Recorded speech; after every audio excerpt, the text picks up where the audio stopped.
How many fraudulent bounce-back loan applications have banks rejected? Businesses borrowing records amount of money, and the fall in asset finance deals reflects reduction in business investment appetite. All of this in the latest Business Finance Bulletin.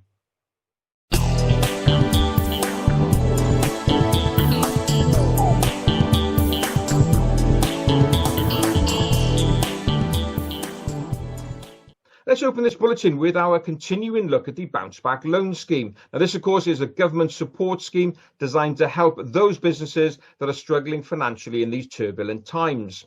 Last week, the British Business Bank was called up in front of the Public Accounts Committee. And this is made up of MPs who are charged with making sure that the government is getting value for money in terms of its spend and its various support schemes. During its grilling, the British Business Bank said that bounce-back accredited loan lenders have so far identified and stopped approximately £1 billion worth of potentially fraudulent applications. And it equates to 26,933 applications, not a small number. Now, in terms of the bounce-back loan scheme, the government is already projected to be losing an estimated figure between £15 billion and £26 billion when the scheme ends and repayments start. And actually, this is made up of fraudulent applications that somehow made it through the net, and also losses from businesses that just could not afford to keep the payments up. We can see the bounce back loan scheme, whilst it has been a great lifeline for businesses, does have the potential to be costing the government a significant sum of money. So with the extension of the loan scheme now to the 31st of January 2020, there are many businesses out there who still have yet to apply for the loan. So don't forget, get the application in before the deadline closes.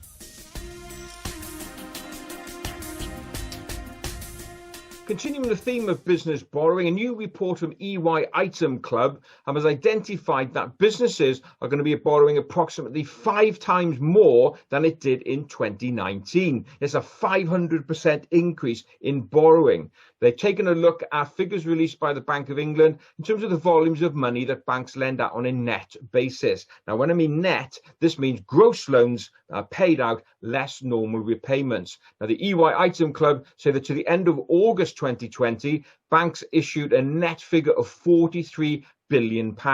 How did this compare to the same period in 2019? Well, that time it was 8.8 billion. Wow, what a gap. It just demonstrates how much money businesses have borrowed during 2020. Well, of course, my concern, which I've highlighted in previous bulletins, is this huge debt burden that businesses are now carrying as we come into 2021. It's a significant amount of money that needs to be paid back. And in fact, the EY Item Club estimate that businesses aren't going to make much headroom in getting that debt down until at least 2022.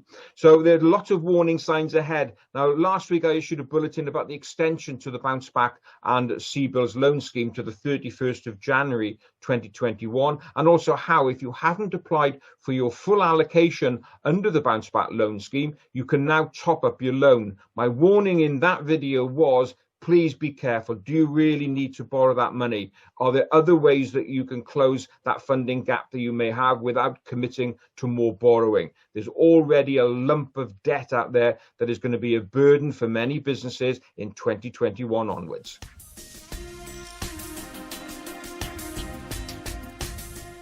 In the 2 previous segments, I highlighted the fact that businesses are borrowing ever increasing amounts of money. Well, there is one type of finance where those increases are not being seen, and that's asset finance, being HP and leasing. Figures have come out from the Finance and Leasing Association in terms of deals and volumes of business written in September 2020. And the FLA members report that in the month of September, deal volumes are down by 11% when compared to September 2019. If you look at the whole 12 months from September 2020 to September 2019, then volumes are down by 21%, a very big kind of reduction in the amount of business being done. And it really reflects the lack of investment appetite that business owners have. Of course, asset finance is typically used to buy plants and equipment, IT, photocopiers, all of these kind of heavy goods. And if businesses aren't confident about the future,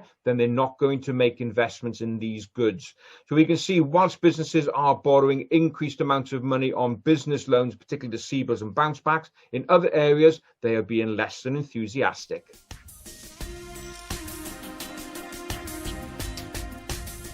Well, that's it for another bulletin. As ever, I hope you enjoyed watching and listening to it. And if you did, please don't forget to give it a like and a share and subscribe to this channel. So that's it. Look forward to being with you again next time. In the meantime, have a great, successful and safe week.